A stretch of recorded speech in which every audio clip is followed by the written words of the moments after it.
may I remind the Prime Minister that the people in Northern Ireland certainly do not want the UK to leave the EU without a deal. What people in Northern Ireland really want, all of them, is to continue to enjoy the peace and stability delivered by the Belfast Good Friday Agreement. I want the Prime Minister to go through the statement he has delivered and pinpoint to the House and the people of Northern Ireland the aspects of his proposals which guarantee peace and stability in Northern Ireland. I'm grateful to the Honourable Lady, and I should say the most important thing is that we will abide by every the clause and principle of the Good Friday Agreement. Above all, there will be no border, there will be no hard border at all in Northern Ireland, and most importantly, we will be governed by the principle of consent. And I am more than happy to meet with the Right Honourable Lady to discuss exactly what I mean, if that would be useful to her, because I do accept that these proposals deserve wider circulation and wider explanation. I'd be more than happy to meet with the Right Honourable Lady to go through them. Alistair Burt. Thank you, Mr. Speaker. Can I commend the tone that the Prime Minister has taken today and the way in which he's answered questions, which fulfils what was my aim when I supported the recent withdrawal bill, which was to encourage the government to pursue a deal as by far the best option going forward in the future. Can I say to him that it's clear that it is unlikely that every part of his proposals are going to be fully accepted. But can I draw the House's attention to the phrase in his letter to Jean-Claude Juncker yesterday, which says, the letter sets out what I regard as a reasonable compromise, the broad landing zone in which I believe a deal can begin to take shape. Does his tone and style today suggest that the compromise that he's been able to put forward has not yet finished, and if there are needs to handle some of the difficult issues that have been raised, he is still open in that frame of mind to take this forward, because a deal would now seem to be achievable if that tone is continued? Well, of course, my right honourable friend is right in what in his surmise about our intentions. But I think perhaps for the benefit of the House and for people watching, people should be reminded that what the UK has done is already very considerable. We have already moved quite some way, and I hope that our friends and partners across the Channel do understand that, and I hope that my right honourable friend understands that as well. We have gone the extra mile. What we are doing both on agri-foods and on goods, with the principle of consent, is, I think, a very considerable move towards compromise. Hey, Cooper. Well, the Prime Minister agreed to give evidence to the Liaison Committee before the European Council on this. And can he also confirm that he's proposing to remove the provisions in Article 4 of the Annex, in particular the commitment not to reduce fundamental rights at work, occupational health and safety, fair working conditions and employment standards? So can he confirm that, far from increasing workers' rights and the protection from workers' rights, as many on this side have urged him to do, he is in fact proposing to reduce the protection for workers' rights and making it easier for Conservative governments to do what they've always done and cut workers' rights? Mr. Speaker, the Right Honourable Lady is, I think, in error if she thinks that that's our intention. We are going to be ensuring that this country has the highest standards for workers' rights and for environmental protections, and I'd be more than happy to meet the Right Honourable Lady to explain what we're going to do. Stephen Crabb. Thank you, Mr. Speaker. Can I commend the Prime Minister on the serious intent and effort that he's adopting with regards to these negotiations? He is proving many of his doubters wrong. And does he agree with me that the constructive tone that we heard overnight from EU counterparts stands in stark contrast to the tone adopted by the opposition? They continue to set their face against their own voters. Yes, Mr. Speaker, I thoroughly agree with my right honourable friend, and I hope that all colleagues on all sides of the House will think very carefully about the terms of the deal that we're setting out. I'm more than happy, as I've said, to discuss them and to explain what we're trying to do. But I think it is incumbent on all of us to get this thing done, get it over the line. I think that is what the overwhelming majority of our electorate want us to do. Whether they voted leave or remain, people want us now to speak up for democracy. Ben Bradshaw. Breaking the Good Friday Agreement, risking 20 years of peace, creating 2 new hard borders and a smuggler's paradise in Northern Ireland, and scrapping all of the labour regulations, environmental standards and other standards in the rest of the United Kingdom. This is nothing like what he peddled to the voters in 2016, is it? So why is he scared of putting this back to the people for their consent in a referendum? Mr. Speaker, I think that is. I don't wish to be unnecessarily adversarial today, but it seems a satirical thing for the party opposite, the gentleman opposite, to say when that party is refusing to concede to a general election. We are very happy with. I'm very happy to discuss these ideas with the honourable gentleman. They in no way correspond to the caricature that he just put to the House. This is a very serious way forward, and it gives this country the opportunity to improve our environmental and social welfare standards. James Brokenshire. Thank you very much, Mr. Speaker, and I commend my right honourable friend on his clear intent to securing that we leave with a deal on the 31st of October. He has set out a detailed and considered proposal, and despite the protestations of the party opposite, I hope that the EU will engage with them constructively. In this context, he will feel as keenly as I do the continuing absence of a fully functioning Northern Ireland executive. What further steps will he take to get Stormont back up and running? And what assurance can he give to the people of Northern Ireland on the absolute need for political decision-making in its absence? Prime Minister. My right honourable friend has a wealth of experience in this matter and did a huge amount of good both for Northern Ireland and in the cause of trying to get Stormont up and running again. Clearly what this deal would offer is the opportunity for the Executive and Assembly of Northern Ireland, the people of Northern Ireland, to have even more of a say in their own destiny. And in that sense, it takes forward and builds on the peace process, one of the great achievements of the last 30 years. So I think that it is full of hope for the people of Northern Ireland, but in my view it gives them an extra incentive to get Stormont up and running, and I can assure him that we are working very hard to do just that. Rangfield. May I welcome the Prime Minister's statement? May we have a vote on it before he goes to the European Summit? And would he, in the political declaration, affirm what he said to the House, that this country will be a leader in protecting workers' rights, consumer rights and the environment? Yes, well, I'm really grateful to my right honourable friend, and I hope that he speaks for many colleagues across the House in wanting to get this thing forward.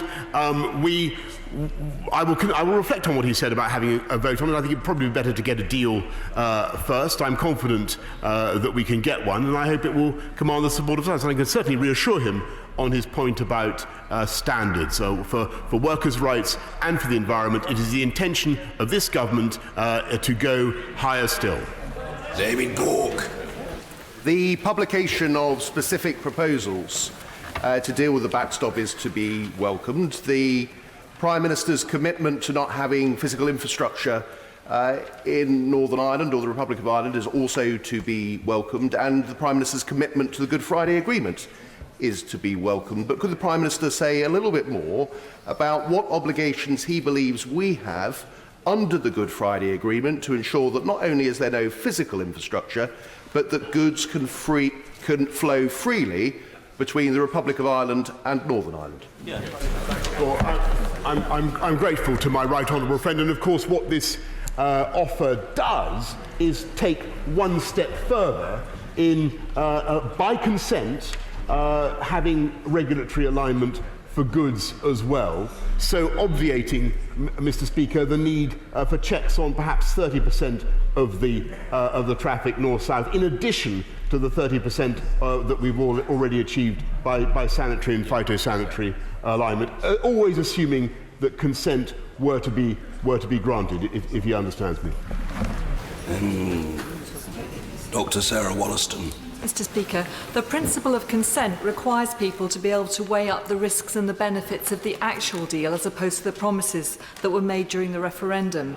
I'm afraid there are many detailed questions arising out of the Prime Minister's statement, and they can't be answered in this format. So can I ask the Prime Minister when he will keep the clear commitment he gave to appear before select committee chairs at the liaison committee, and will he do so before Parliament prorogues? Mr. Speaker, I'm absolutely committed to appearing before the Honourable Lady's committee, and she will have an answer within an hour of my departure from the chamber this afternoon. Dr. Greg Clark. Thank you, Mr. Speaker. Most people in this House and the country want to have a good deal with the EU. So can I welcome very much the pragmatic approach and the demeanour that my right honourable friend has taken today, and look to our European neighbours, and I might say the Leader of the Opposition, to respond in kind. He set out a new Northern Ireland protocol, which would kick in if and only if we have not yet concluded a free trade agreement. So can I ask my right honourable friend, is it his expectation that should the protocol be needed, it would be intended to be temporary? And is it also his expectation that it would involve zero tariffs between the UK and the EU? The answer to both questions is in the affirmative, Mr. Speaker, and I want to thank my right honourable friend for his constructive attitude to this, and if there are any more details that he needs to establish from me, Mr. Speaker, I'm only too happy to share them. Pat McFadden.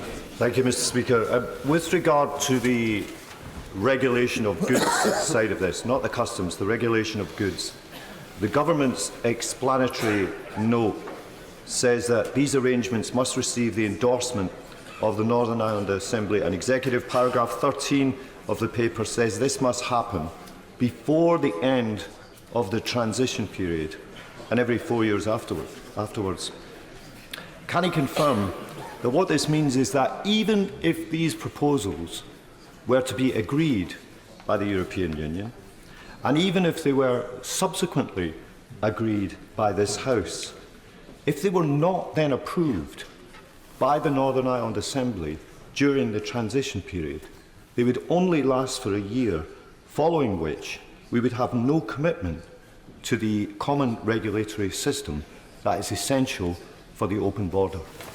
Prime Minister. Well, Mr. Speaker, the Honourable Gentleman is making a very valid point, if I may say, but the mechanism of consent is clearly vital, and we are in the midst of discussions with our friends about exactly how it should work. But I won't hide it from the House. He is making a legitimate point, but we will, I'm sure, solve this question during the discussions about consent.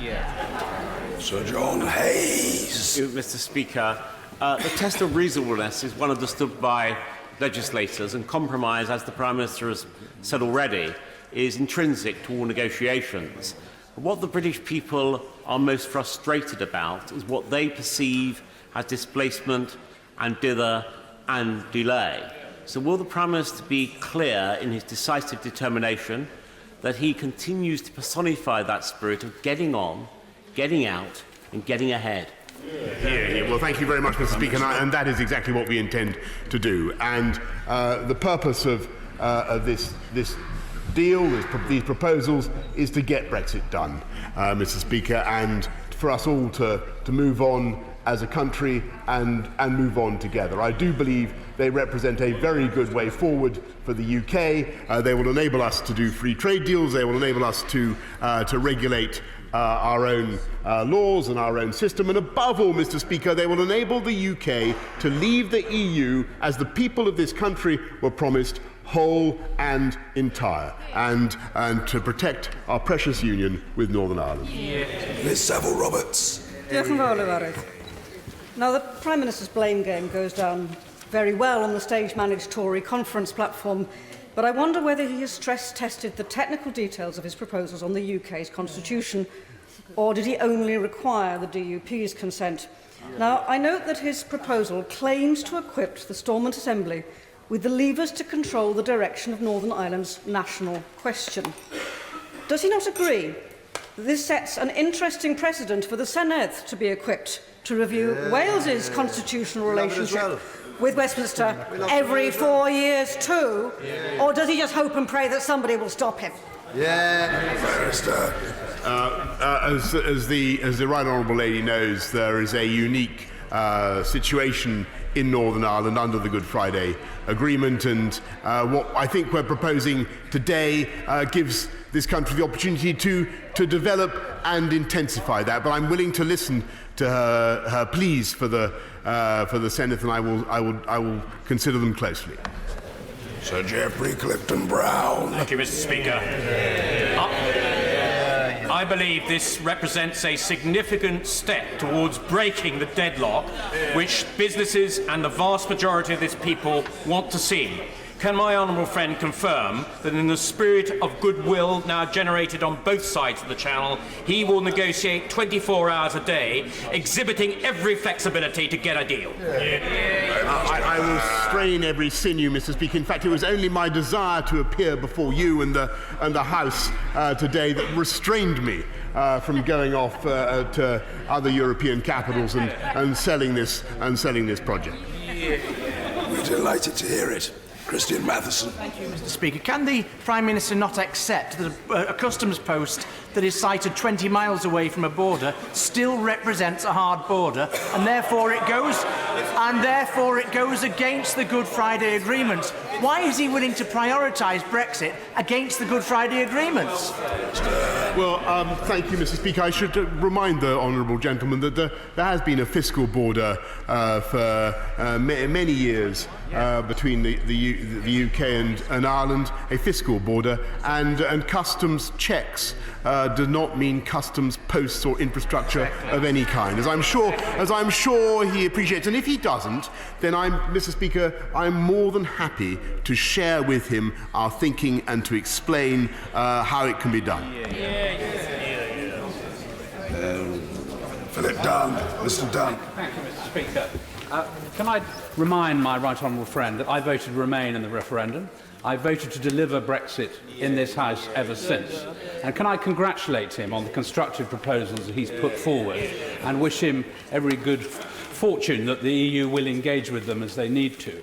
And can I remind the House, and perhaps he could confirm, that existing trade across the border in Northern Ireland takes place with different currencies, with different VAT rates, as he's just been elucidating, without the need for any physical infrastructure, and customs arrangements, following the excellent work done on the Alternative Arrangements Commission, can do the same. I thank my right honourable friend, and if I may say so, I think he speaks with the voice of common sense and pragmatic understanding of the realities that obtain, but also the right measure of optimism about what we can achieve. Thank you, and I thank him very much. Patricia Gibson. Mr. Speaker, I'm sure that the House is, like me, is hugely impressed by the Prime Minister's attempts to avoid an Irish border, and this resulted in him creating two borders. Clearly, he is not familiar with the contents of the Good Friday Agreement. Given that these proposals are doomed to fail on all counts, and as he seeks to blame the EU for his failure, will he confirm that if he cannot secure agreement, he will obey the law set out in the Benn Act, or instead will he have to die in a ditch? Mr. Speaker, I reject the suggestion that what we are doing is not in conformity with the Good Friday Agreement. Indeed, it is intended to build on the Good Friday Agreement, and if it would help the Honourable Lady, I'd be more than happy to talk to her about our plans and to elucidate her on the matter. Steve Brine. Thank you, Mr. Speaker. On the 3rd of September, I asked the Prime Minister for some evidence of an emerging deal. You will remember it well. Last week I asked him again, and I thank him then for the outline of the detail that he gave in response to me. Today I don't need to do that, because he set out some real meat to Mr. Juncker in his letter, and I'm very, very pleased to see it, Mr. Speaker. I knew he wanted a deal, and he told me he wanted a deal, and I believe him. So can he confirm that consent in Northern Ireland lies at the heart of this over there, but more importantly, compromise over here in this House of Commons is at the heart of getting this done, and those who want to avoid no deal, like me, like him, need to now do the right thing and vote for a deal. I thank my honourable friend, for whom I have a high regard, and I well remember our conversation a few weeks ago, and I think he makes his point with great clarity and force, Mr. Speaker. Those who oppose a no-deal Brexit, and I appreciate the sincerity of the feelings of those who oppose a no-deal Brexit, they logically really should support this way forward, and I hope that they do. George Howarth. Mr. Speaker, as a former Northern Ireland Minister, I'm all too painfully aware of how fragile the arrangements are. And the Prime Minister's proposal, as my honourable friend for Wolverhampton South East pointed out, are all contingent upon the periodic renewal by the Executive and Assembly of his proposals. Doesn't he realise that will only add to the fragile political situation that already exists in Northern Ireland? Isn't there a case to consider, given particularly that the Executive and Assembly aren't even up and running, putting the case directly to the people of Northern Ireland in the form of a referendum to see what they think about it? Well, Mr. Speaker, I'm not sure that referendums have a great history in our country recently of bringing people together. And if I may say so, I think what these proposals... I appreciate his, the Right Honourable Gentleman's experience and the sincerity with which he approaches this subject. I do, and he's right, obviously, to raise the concerns of both communities, but I think that this offers a way forward for both communities, and it is very important that the views of all communities are respected, and that's why the principle of consent is at the heart of what we're proposing. David Jones. I commend my right honourable friend on putting forward these positive proposals, which merit an equally positive response from the European Union. He's mentioned the need for amendments to the political declaration, the significance of which is frequently understated. I assume that this includes the deletion of the reference to building and improving on the single customs territory, but can my right honourable friend say what other amendments he considers will be necessary? Prime Minister. Well, Mr. Speaker, in due course, the text will of course be made available to honourable and right honourable members, though this is a negotiation, Mr. Speaker, and you will appreciate that we have to hold some things back, but I can certainly confirm to him that there will be no reference to the improving on the customs union the way that he has described, and the purpose of the political declaration will be to set out how we wish to develop our relationship with our European friends in a positive way, protecting standards, as I've said several times, insisting on the highest possible standards in this country, but also giving us the opportunity to develop a fantastic new free trade relationship, and that's what we're going to do. Luciana Berger. Thank you, Mr. Speaker. In an earlier answer, the Prime Minister alluded to the fact that he had support from business for his plan, and yet the director of the Northern Ireland Retail Consortium has said that the Prime Minister's plan is both unworkable and unpalatable. Will the Prime Minister point to one business that moves goods into Northern Ireland that supports his plan? Thank you very much, Mr. Speaker. I've met many businesses in Northern Ireland who want emphatically to get a deal, and that is the overwhelming view of businesses in Northern Ireland, and I hope very much, therefore, that she will support them in their ambition. Stephen Hammond. Thank you, Mr. Speaker. Can I, like my right honourable friends of Tunbridge Wells and North East Bedfordshire, can I say to the Prime Minister, I warmly welcome the fact that proposals have been put down and the constructive tone in which he's undertaken proceedings this morning. I'm keen to understand some of the points of detail. So I understand there's going to be a change also to the political declaration of free trade arrangement, zero tariffs. Can he then confirm that he intends that those zero tariffs, which will require some checks as well, will not be at the border and will be of a nature that will be of relatively de minimis. Yes. Yes, and not only that, Mr. Speaker, but I can confirm that there will be no checks, as it were, from NI to GB. And that's very important, I think, for the House to understand. Alison McGovern. Thank you, Mr. Speaker. The Prime Minister said some moments ago that the history of referenda in this country wasn't good, but can I just remind him that by 71% the Good Friday Agreement was passed by a referendum. But can I turn the Prime Minister to the detail of his statement today? On page 3, he refers to the regulatory zone for Northern Ireland, and he says the Assembly will vote again every 4 years, and if consent were withheld, these arrangements would then lapse after 1 year. Lapse back to what? Minister. Obviously, Mr. Speaker, the default position is that Northern Ireland is part of the UK and part of the UK legal order and part of the UK customs territory, and will remain part of the UK's customs territory under any circumstances. What we're proposing is alignment on agri-foods and also on industrial goods, and that is to be done by consent. I think it offers a very attractive way forward, and I hope that the House will get behind it. Mr. Peter Bowe. Speaker, can I ask the Prime Minister a little bit more about the political declaration? Do I understand that it's going to be changed to say the UK and the EU will use the best endeavours to achieve a fantastic free trade agreement? But could I ask what would happen if we got to the end of the transition period, and when that end would be? What would then happen if there isn't a free trade agreement?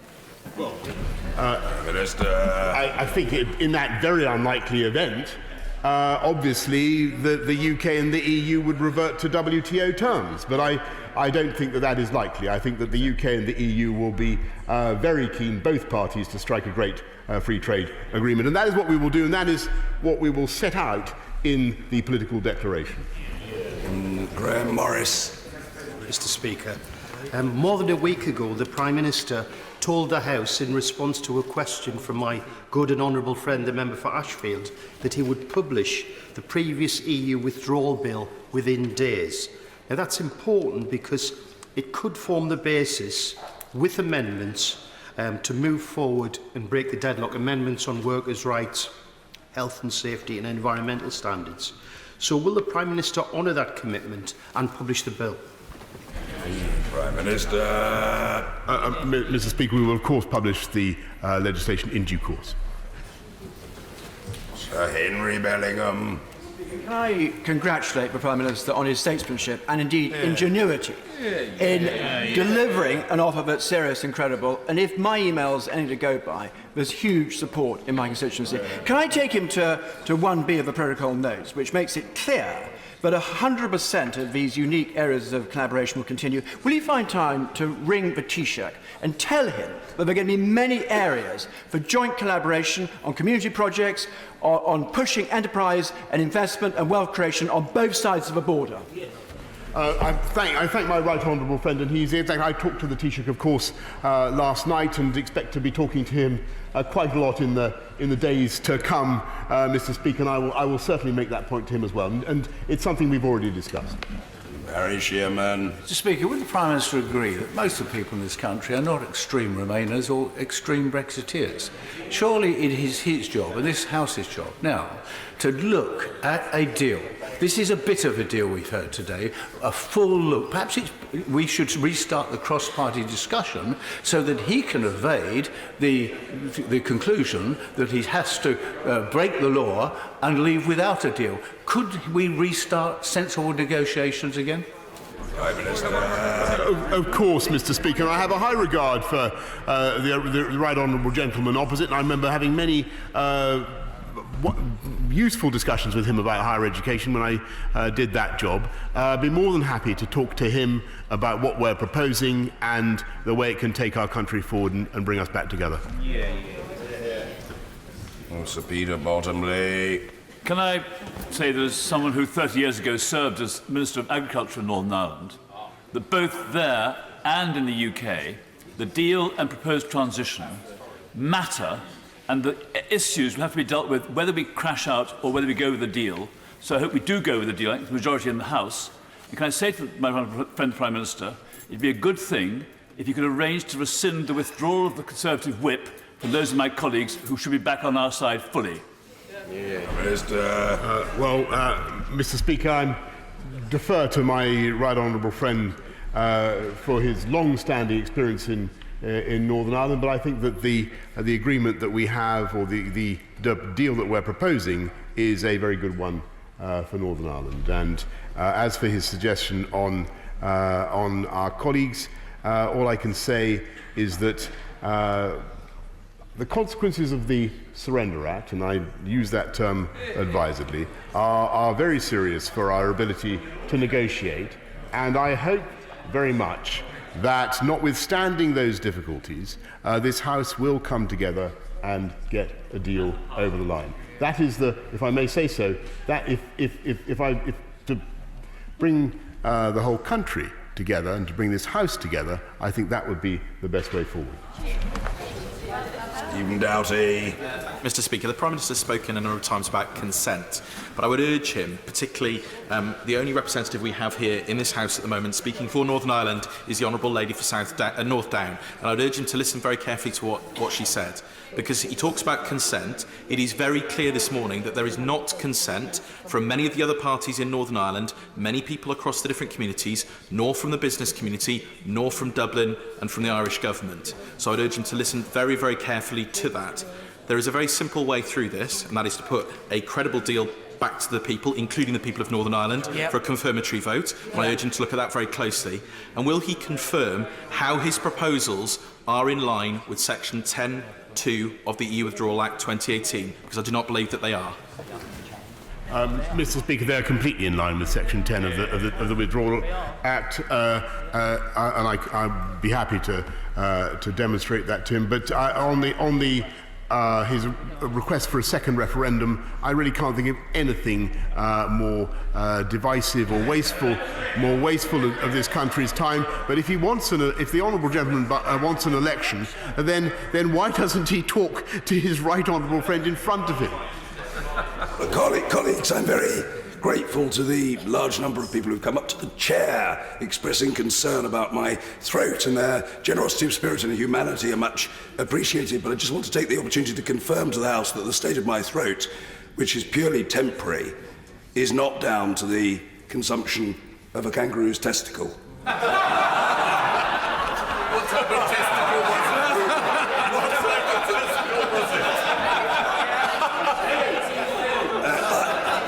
I wouldn't eat it. It would probably be poisoned. And John Barron. Thank you, Mr. Speaker, and I'm glad to hear it. The devil will be in the detail, but I very much congratulate my right honourable friend on his improved proposals as a basis for a deal.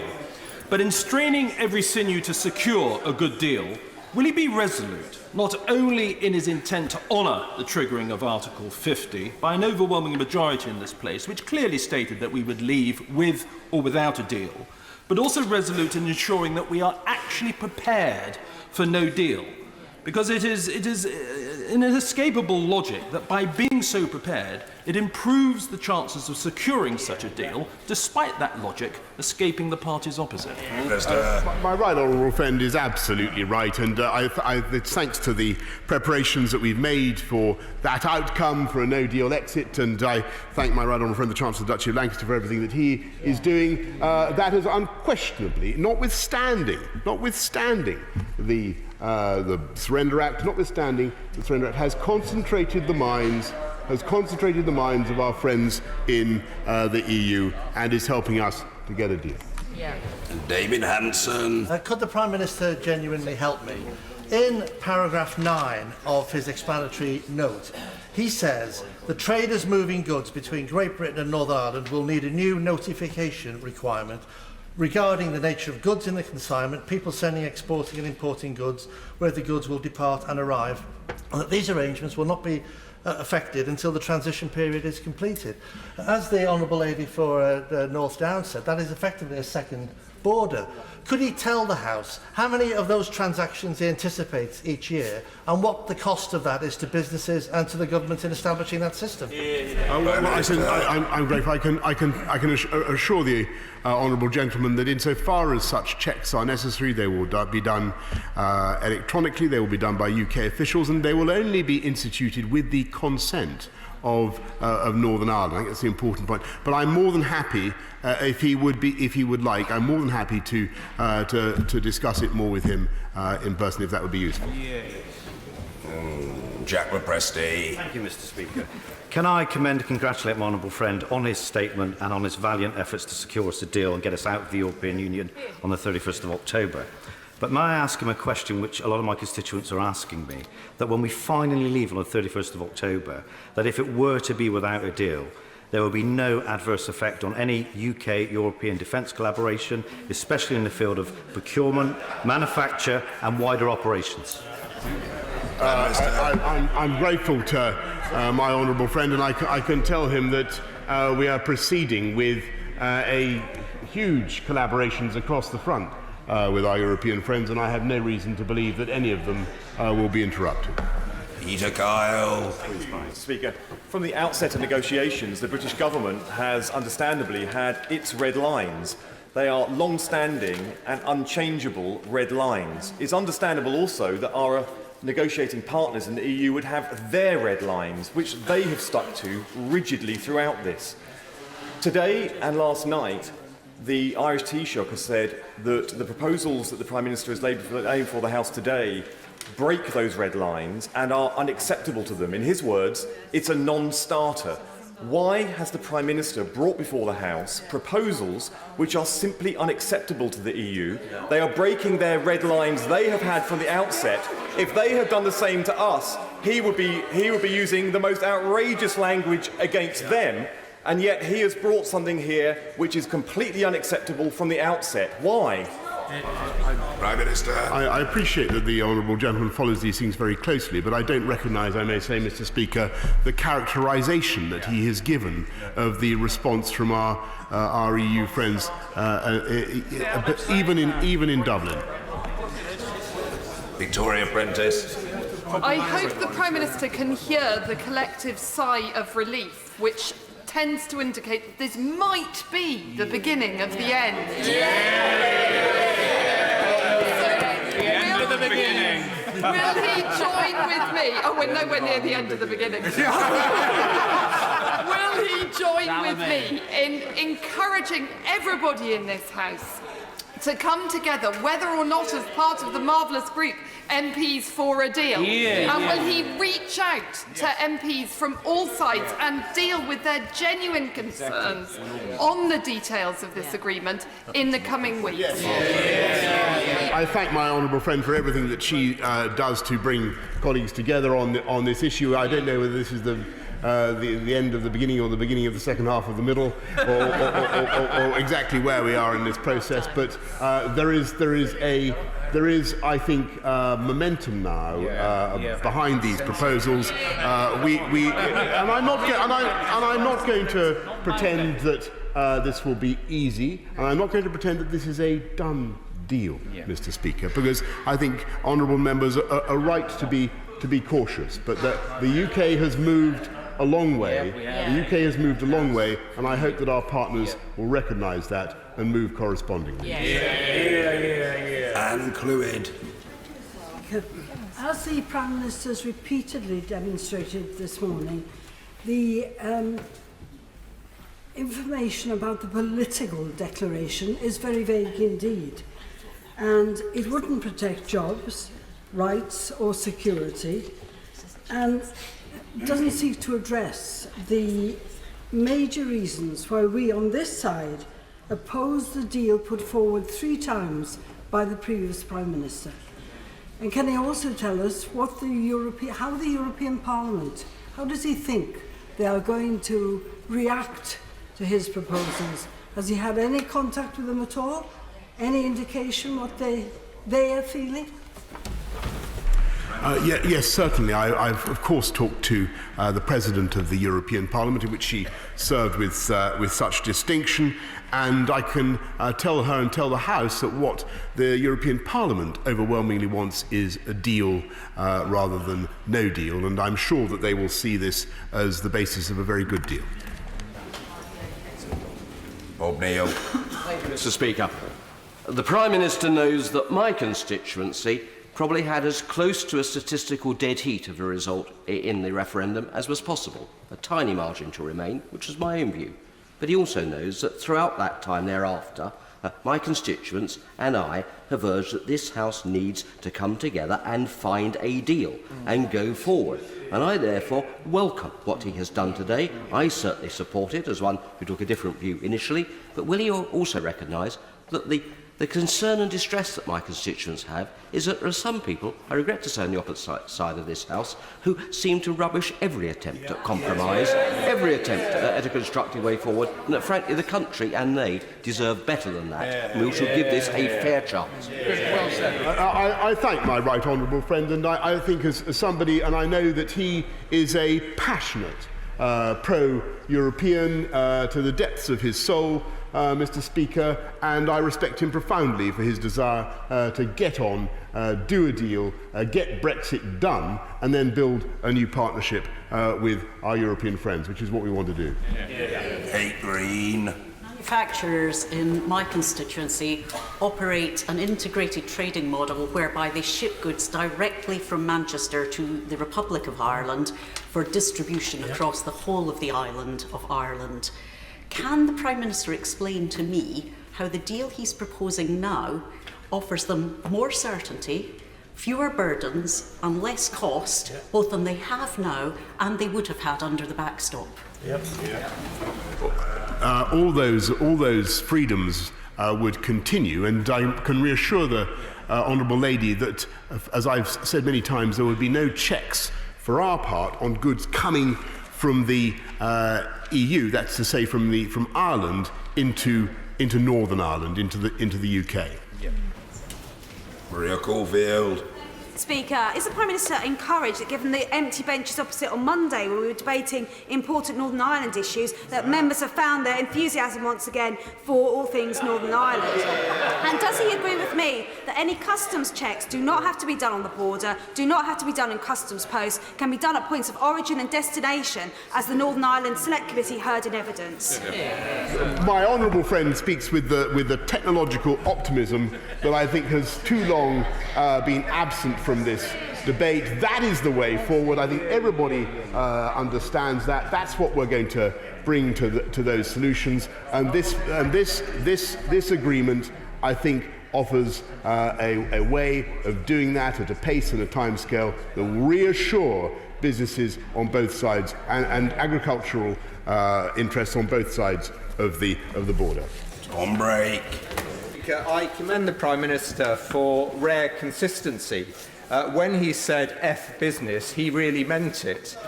Manufacturing Northern Ireland has described his proposals as an existential threat and being thrown under the bus. Can the Prime Minister confirm which businesses in Northern Ireland he consulted about his proposals and which of them supported them?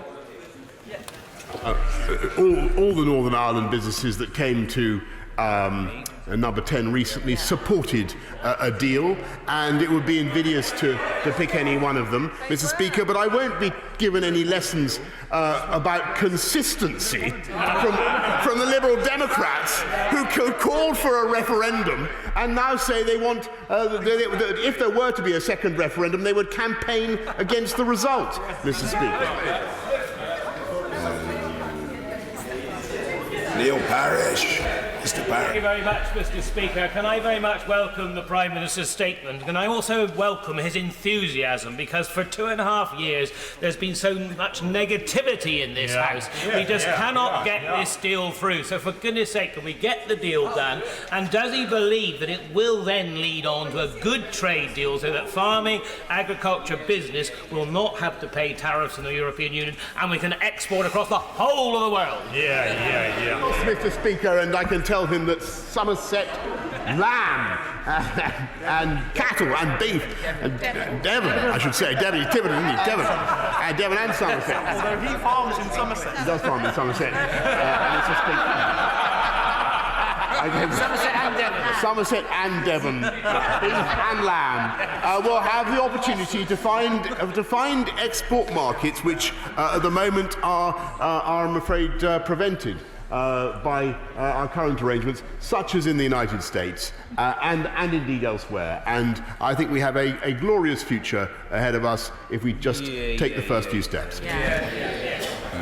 Dr. Rupert Hark. Thank you, Mr. Speaker. If the Prime Minister is looking for ways for his proposals to pass, can I say that I agree with my near West London neighbour that all our constituents want to move on from this intractable stalemate? And can I say to him that I would allow the final version of his deal through if it came, along with many people on this side and many on that side, some of him that he's kicked out of his own party, possibly even his own brother, if it came subject to a confirmatory referendum, disentangled from all the election gimmickry, and then allow them to have the final say. If it's as fantastic as he says, he has nothing to fear. Well, Mr. Speaker, can I say that I warmly welcome the first half of the Honourable Lady's question.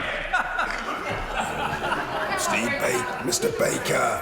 Thank you, Mr. Speaker. Mr. Speaker, we now glimpse the possibility of a tolerable deal, and I congratulate my right honourable friend on what he's done to make that possible. But can he just reassure me that he's going to be able to make progress towards that advanced free trade agreement which we've both so long wanted to achieve, despite the Surrender Act which people have voted for opposite?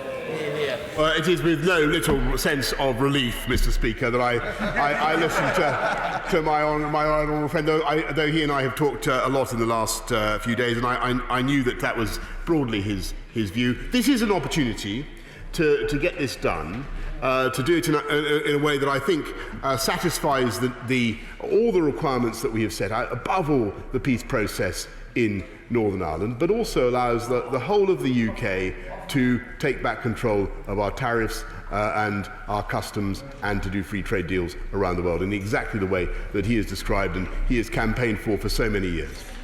Leslie. Well, the Prime Minister is clearly trying his best to placate members on his own side, but please stop the pretence that this is a proposal for anything other than a hard border on the island of Ireland. Well, tariffs, checks, inspections, a customs frontier, these are not compatible. They're not compatible with the Good Friday Agreement. I really don't know who he thinks he's kidding. This is too important, too much is at stake for him to just brush aside the consequences purely for the party political interests of the Conservative Party. Mr. Speaker, I think that the former Shadow Treasury Minister should know that there already is a fiscal border in Northern Ireland, and far from adding to checks, what we are doing, as he will understand, and I think the House understands today, is making a very considerable move forward by saying that we will allow, by consent, regulatory alignment, both for sanitary and phytosanitary goods and agri-foods, and also for industrial and manufacturing goods. That is a pragmatic way forward. We're doing it by democratic consent. I think it's a method of solving the issue that should commend itself to moderate opinion on all sides of the House. Stephen Timms. Thank you, Mr. Speaker. In the referendum, the Right Honourable Gentleman held out the prospect of frictionless trade with the European Union. Whatever else one says about these proposals, and I think he's acknowledged this, this is not frictionless. What are the reasons why it hasn't been possible to deliver what was promised?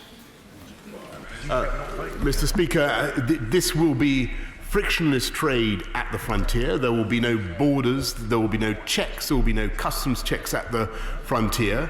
But of course, there may be de minimis customs checks, but not at the frontier and with no physical incarnation or physical infrastructure.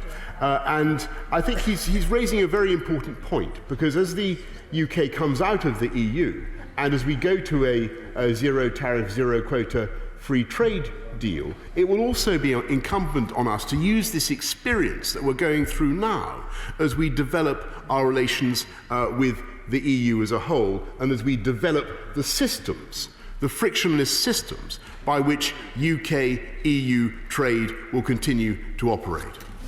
Buzz Elwood. Thank you, Mr. Speaker. This has been a long and frustrating journey, and very sadly, I think one that the Labour front bench wishes to prolong. Could I commend the Prime Minister on his efforts to break the Brexit impasse and seek a compromise that not only this Parliament can live and work with, but the nation can as well? Would my right honourable friend agree the more voices here in this Parliament, especially from across the House, that express their approval in the national interest, the more powerful message this will send to Brussels as they meet for that critical meeting next week?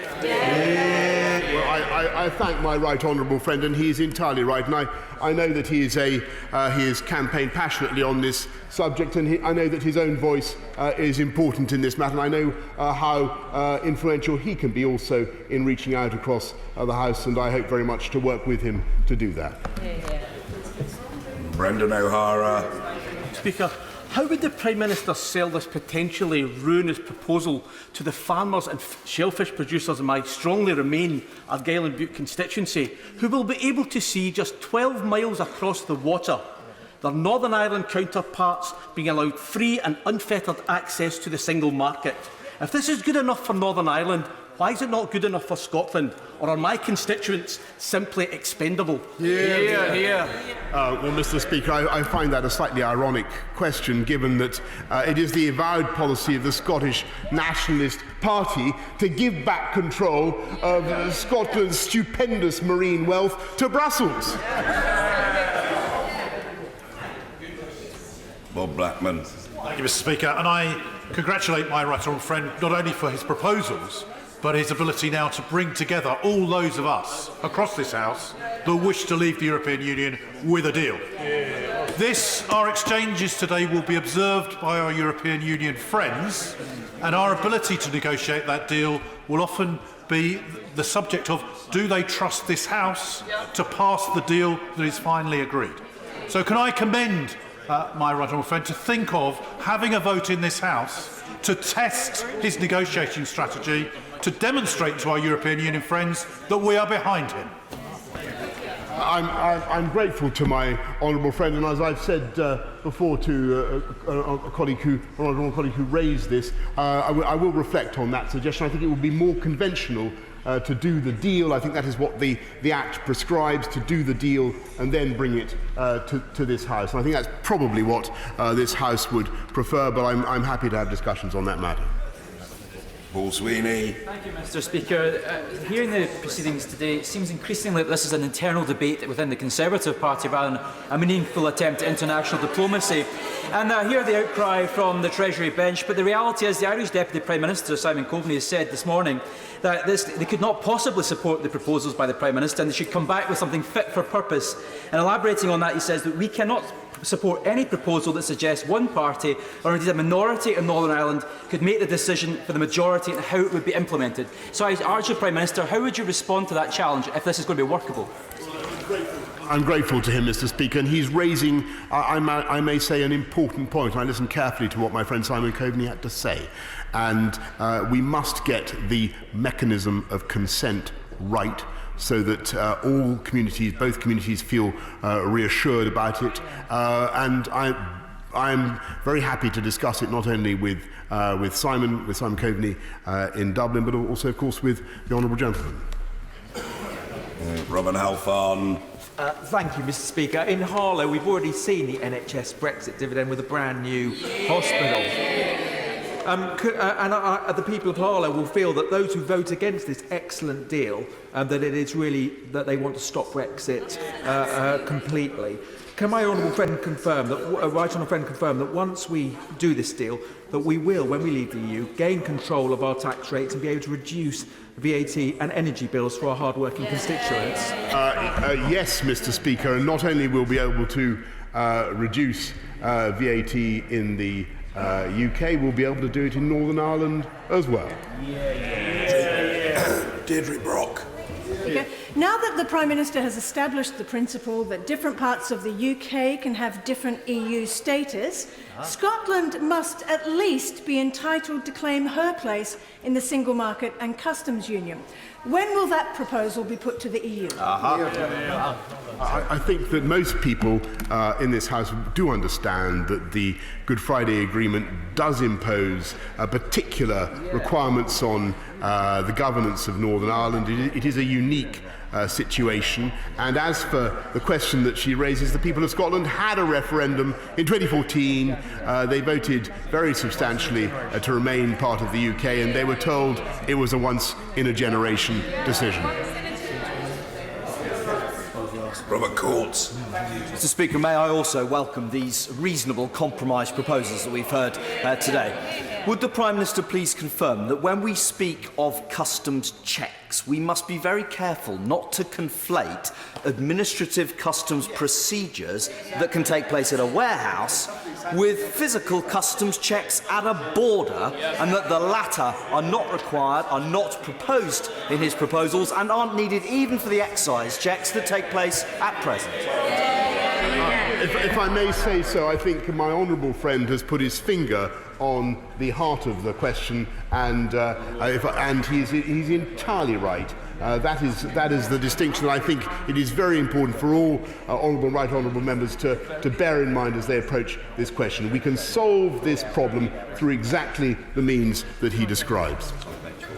Melanie on. Thank you, Speaker. Can I press the Prime Minister on exactly how he plans to ascertain the consent of the people of Northern Ireland? And not just how, when is he going to do that? I'm very grateful, and she's raising, if I may say, the crucial question, one of the crucial questions that these proposals evoke.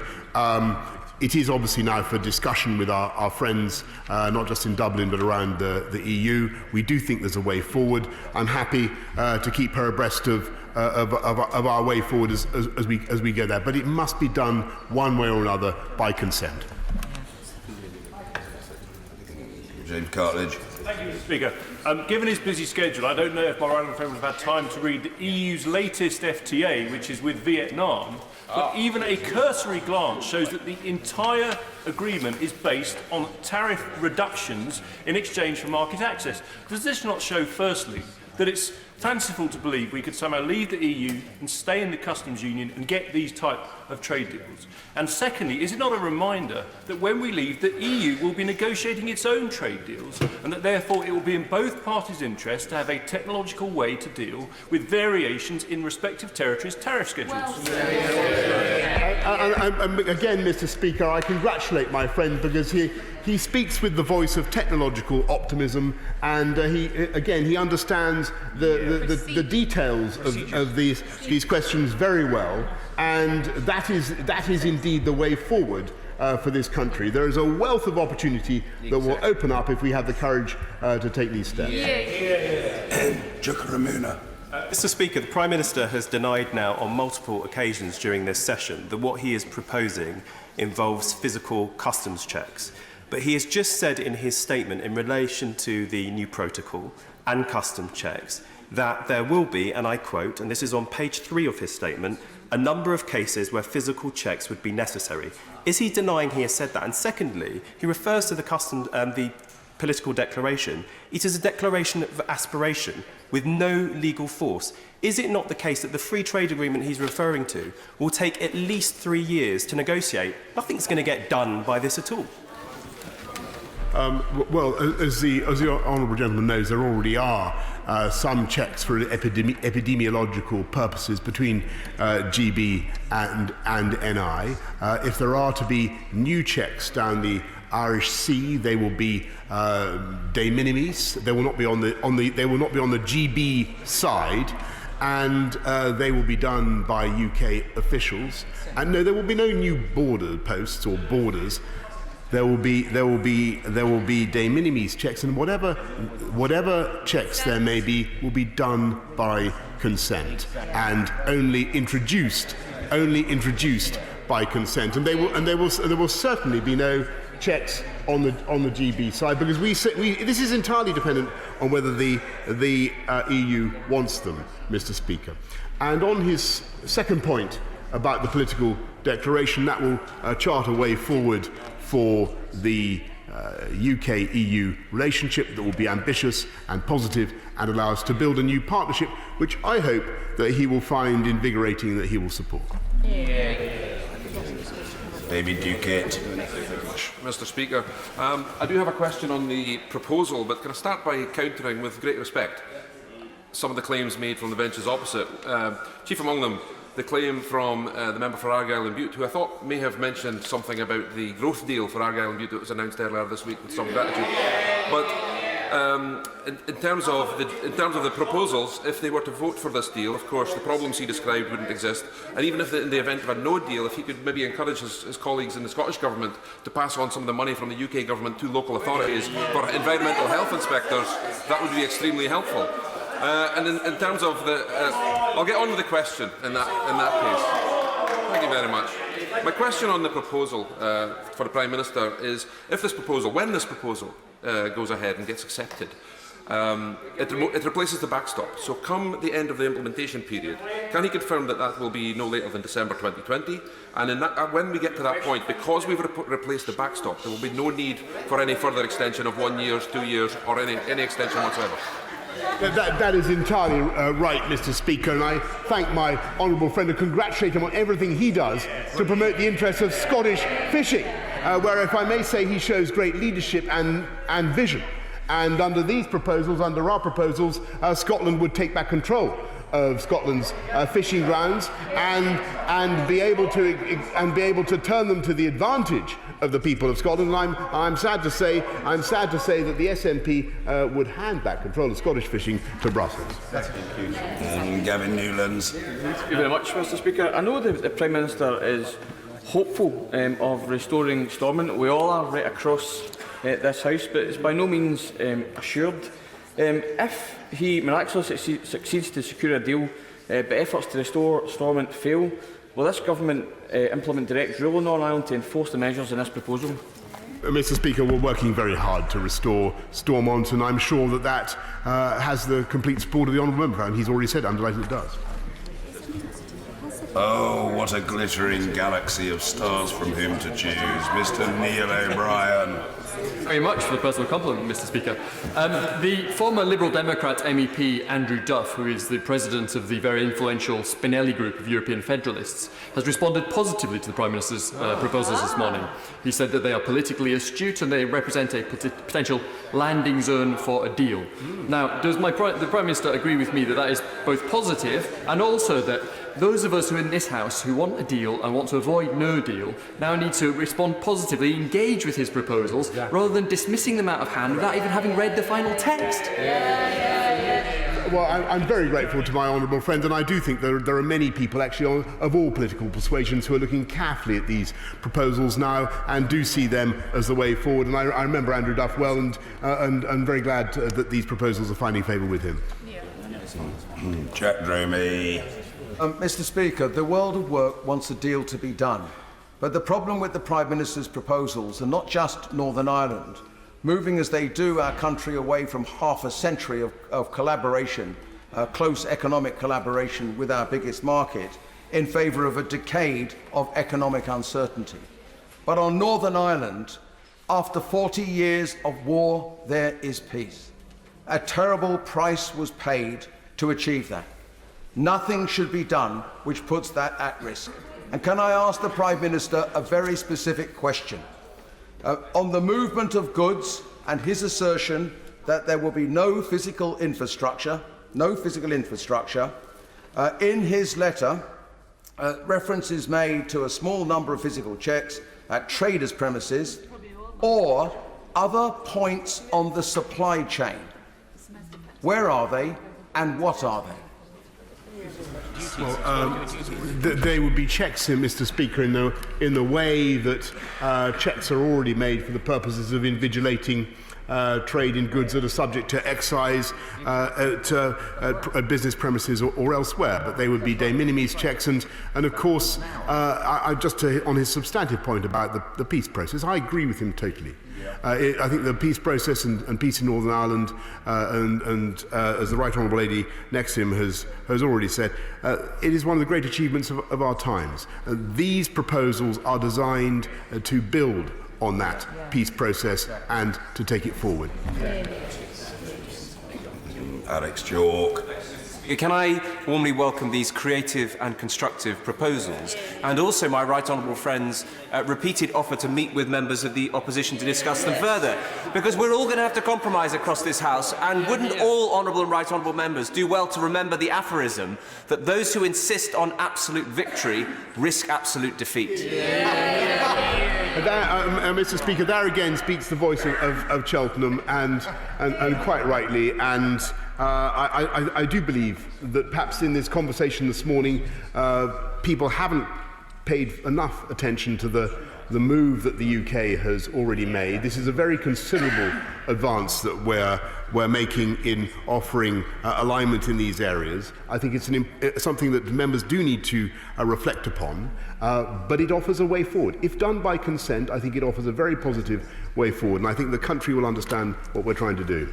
Patrick Grady. Speaker, he said Scotland was going to take back control of fisheries, so does that imply that he's going to devolve those powers to the Scottish Parliament?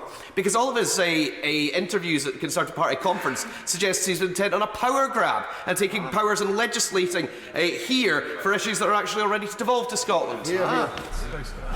Well, obviously, what we're proposing to do is to bring powers over UK fish back to the people of Scotland, and it is quite astonishing that the SNP continue to shrug off and to refuse the ability to run their own fisheries. Quite extraordinary. Alex Shelbrooke. Thank you, Mr. Speaker. Can I welcome my Right Honourable friend's approach since he's become Prime Minister to getting this moving forward? And indeed, can I thank my Right Honourable friend for spending well over 500, I believe getting close to 600 minutes at this dispatch box, answering questions to this House on this issue, and I believe he's approached it with statesmanship, workmanship and a scientific approach to get things done. So, Mr. Speaker, yesterday, when I backed my Prime Minister's deal, I got some, let's just call it, fruity questions on Twitter as to how I could be supporting the deal, having always wanted a deal. Does my right honourable friend agree with me that this is the way to get a deal? For those who want to leave with a deal, it's this compromise and it's moving forward. And those which were quick to bounce down to the media before even the political analysts had a chance to look at it, give the game away that they're not interested in a deal and they're not interested in honouring democracy.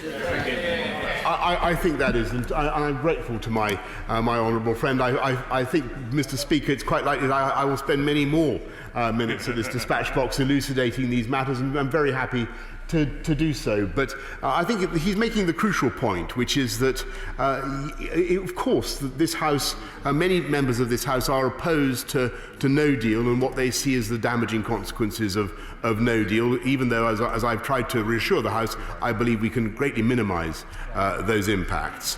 But I think it is, if members are opposed to no deal, then they really logically ought to support this as the way forward. I think it's very creative, it's very constructive, it takes the country forward and delivers on the mandate of the people. Mr. Speaker, but the Prime Minister must recognise that this deal manages to put two borders on or around the island of Ireland, whilst at the same time significantly undermining the north-east manufacturing and exporting economy and leaving our NHS and indeed our gorgeous landscape open to the depredations of the American big business.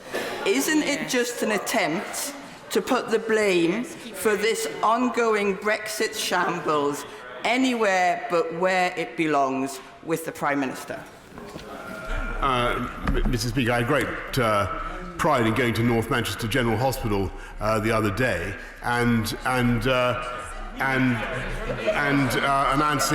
Forgive me. I thought she spoke of Manchester. Forgive me. Well, we are investing in the NHS around that. We're investing in the NHS in Newcastle as well, Mr. Speaker. and that is thanks to the hard work this government has done to repair the economic ruin of the Labour Party. And as for her assertion that we are somehow going to do a free trade deal with America that would expose the NHS, she is completely wrong in that it is the purest scaremongering, and she should take it back. Jeremy Lefroy. Mr. Speaker, would my right honourable friend confirm a couple of things to me? The first is that this indeed is a backstop. It's a replacement backstop, but it is not the intention to have this, provided we can negotiate a full free trade agreement that would obviate the need for these particular arrangements. And secondly, that the withdrawal, the political declaration is indeed a political declaration. It doesn't have the kind of legislative force that the withdrawal agreement would have. And therefore, in a forthcoming general election, it's up to all parties to make the case for something Norway plus, Canada plus, whatever, but it's up to politicians to make that case so that if they form a government, they can indeed bring forward their particular version of a free trade agreement, free trade arrangements in the future.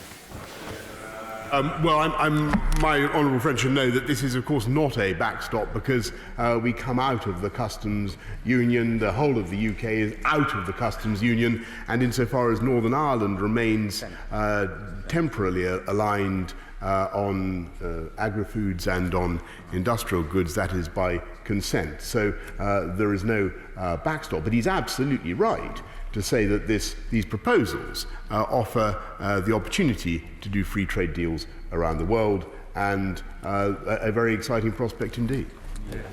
Neil Coyle. Mr. Speaker, the Prime Minister has recently admitted it was wrong to cut our police so much that 9 in 10 crimes went unpunished. His government is beginning to admit the massive faults with universal credit, and he's admitted the deep damage to the NHS. This unusual honesty is refreshing. So when will he get equally honest about Brexit and admit these plans would leave our country worse off, less secure, and risk the very future of the United Kingdom, and as such should never and can never be described as being in our national interest? I think you will find that many members of his constituency voted to leave the European Union, and indeed the population as a whole voted to leave the European Union, Mr. Speaker, and their wishes must be respected. This House has voted time after time to honour the promise that we made to the British people. We can do so, and I believe, I'm absolutely sure, that we can achieve a glorious future by coming out with a deal of the kind that we're outlining today.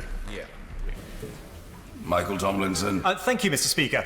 Moses could have come down from the mountain with tablets of stone, and there would still have been those on the benches opposite who grumbled. But isn't it clear from today's exchanges, the grumblers are in the minority? Will the Prime Minister set out in due course some more of the detail of the political declaration that's so important in this case, and his vision for free trade agreements not just with the EU but across the world? Yes, of course, and we will make sure that we set out what we want to do with the political declaration, but also with our ambitions for FTAs, and they are very considerable, Mr. Speaker. Sarah Hobhouse. Speaker, the Prime Minister is...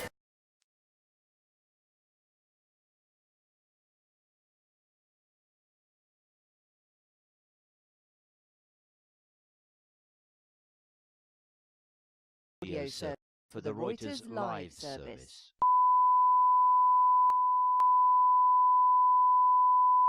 This is the primary audio circuit for the Reuters live service.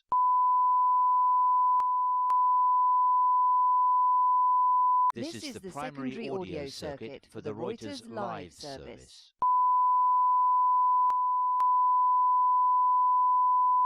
This is the primary audio circuit for the Reuters live service.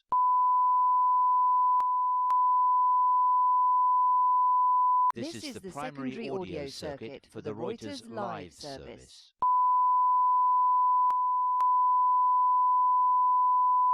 This is the primary audio circuit for the Reuters live service.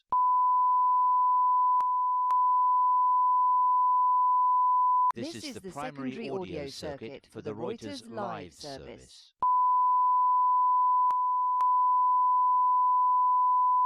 This is the primary audio circuit for the Reuters live service.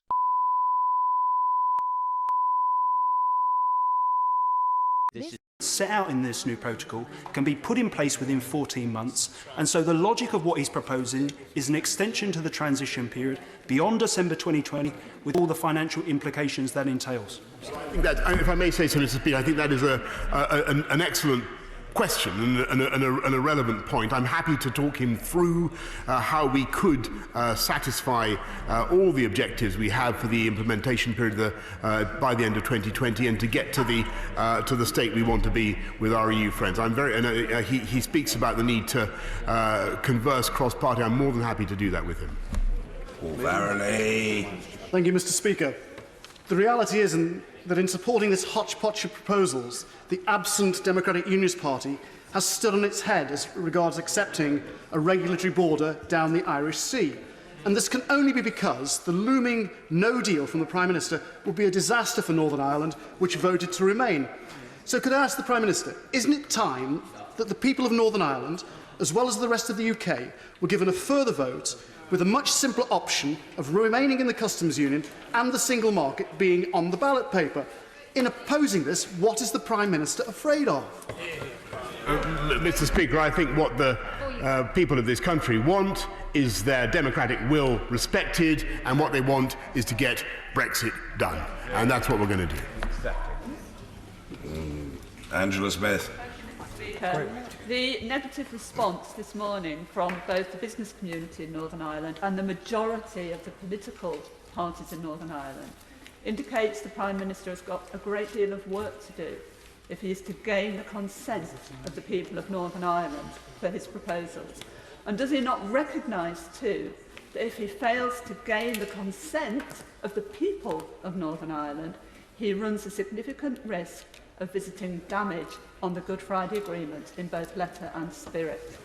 Well, Mr. Speaker, I appreciate that point, and she's absolutely right in what she did to emphasise the importance of getting consensus in Northern Ireland. But that's why we place so much emphasis in these proposals on consent, and that will be a key part of the discussions.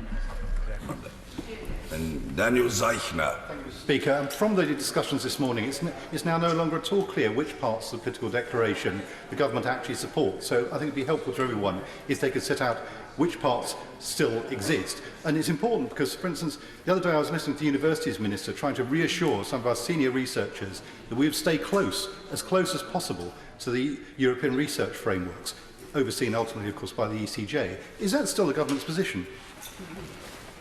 Of course, we will have a very close relationship with all European projects, whether it's on research or science or educational or whatever it happens to be. And I'm very happy in due course to share with the Honourable Gentleman and with the whole House where we are on the political declaration. The objective of the changes to the political declaration is really to set out the difference between this government's approach to the future relationship on trade and the customs union and our ambitions to do global free trade deals.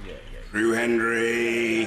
Mr. Speaker, could the Prime Minister outline his thinking over the principle of the Northern Ireland Assembly reviewing and voting on these arrangements every 4 years? Is it because if circumstances change, they have a right to change their minds? Mr. Speaker, that is indeed the case, as he will understand.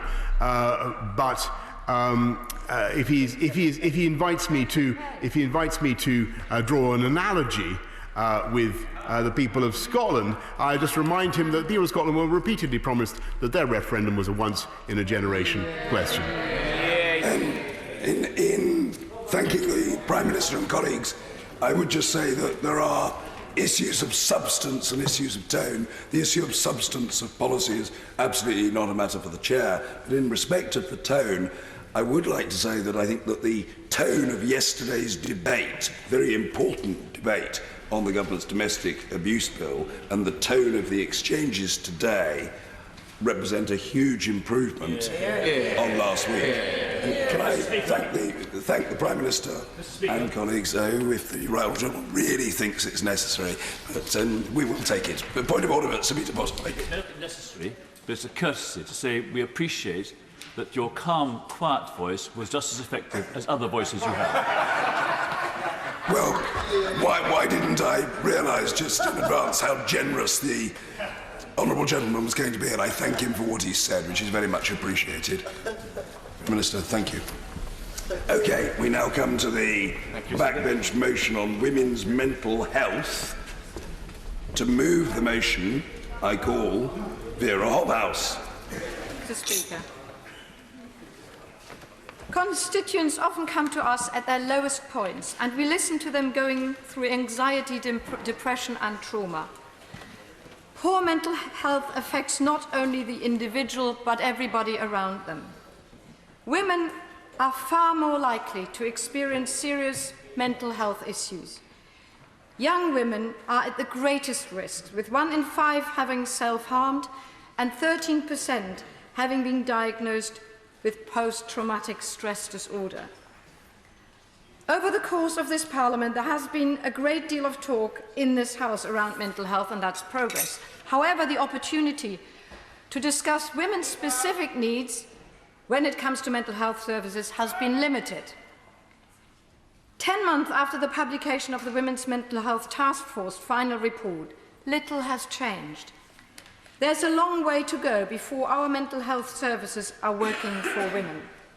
There is now an obligation for government to step in and respond to the growing crisis in women's mental health with substantive policy.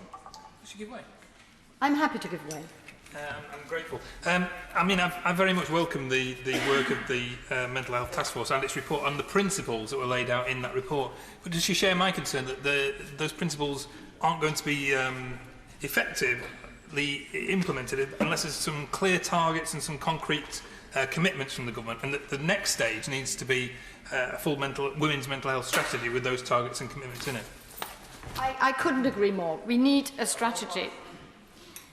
More than half of women who experience mental health have a history of abuse, meaning that their conditions are rooted in experiences of gender-based violence. And we had a very, very moving debate yesterday with many, many harrowing examples. We have a long way